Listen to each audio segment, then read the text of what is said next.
এটা কেটে দেখাচ্ছি।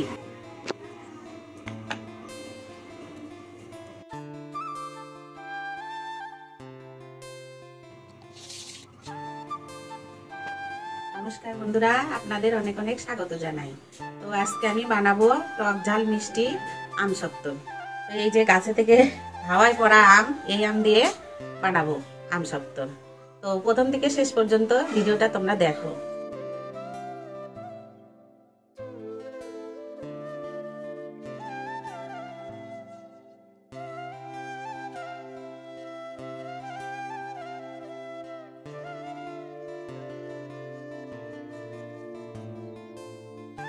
আমগুলো এইভাবে আমি কেটে নেব।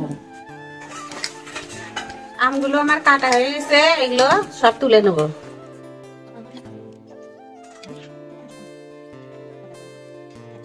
এখানে আমি শুকনো লঙ্কা নিয়েছি, এগুলো ছোট ছোট করে কেটে নেব।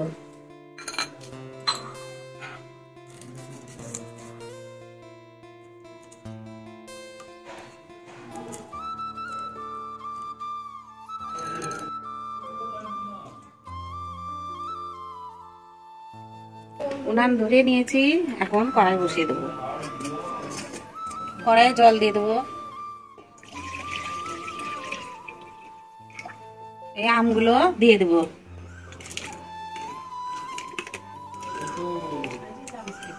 এখন এটা ঢাকা দিয়ে দেবো। ঢাকা দিয়ে 5-6 মিনিট জাল দেবো। ঢাকনা তুলে দেখবো কেমন হয়েছে।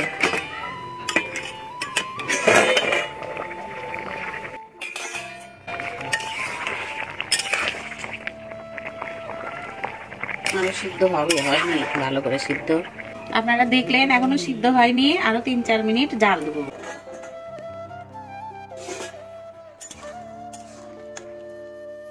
সিদ্ধ হয়ে গেছে আমগুলো, এখন এর মধ্যে তুলে নেব।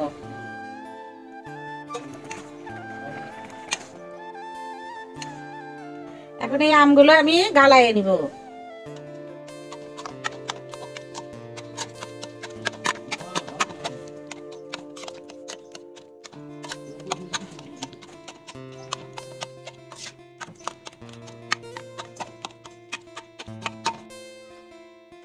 আমি একটা ছোট নেট নিয়েছি, এই নেটের মধ্যে আমটুকু আমি ছেঁকে নেব।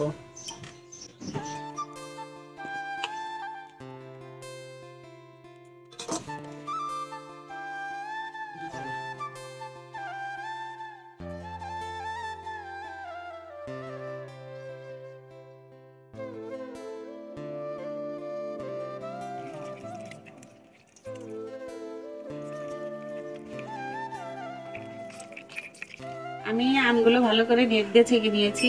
এবার কড়াই বসিয়ে দেবো। কড়াইয়ের মধ্যে এগুলো দিয়ে জাল দেবো।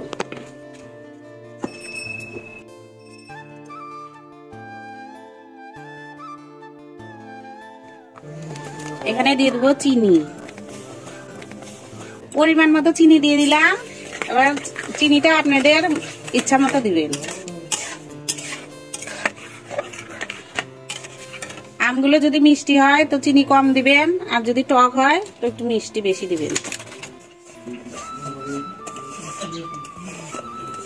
পরিমাণ মতো লবণ দিয়ে দিলাম। কুচিয়ে রাখা শুকনো লঙ্কা দিয়ে দিলাম। এখন 3-4 মিনিট আরো জাল দিব। আস্তে আস্তে জাল দিতে হবে, আর এইভাবে নাড়তে হবে।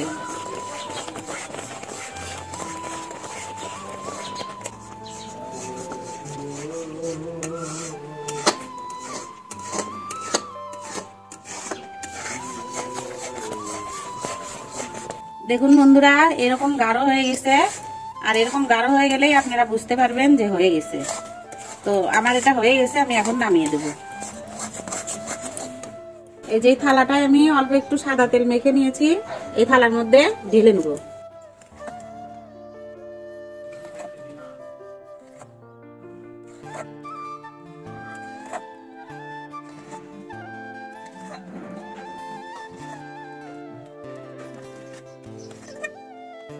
এরকম খুন্তি দিয়ে ছড়িয়ে দিতে হবে।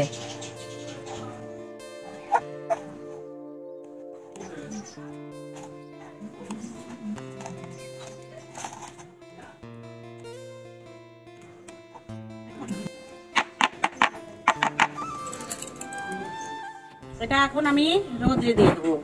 তো রোদে দিয়ে আসি, চলো।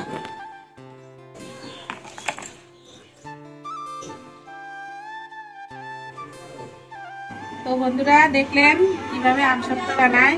আমার পুরো একদিন রোদ্রু লেগেছে, আপনাদের ওখানে দুদিনও লাগতে পারে, রোদ্রুর তাপটা বেশি তাই একদিন লেগেছে। কেটে দেখাচ্ছি।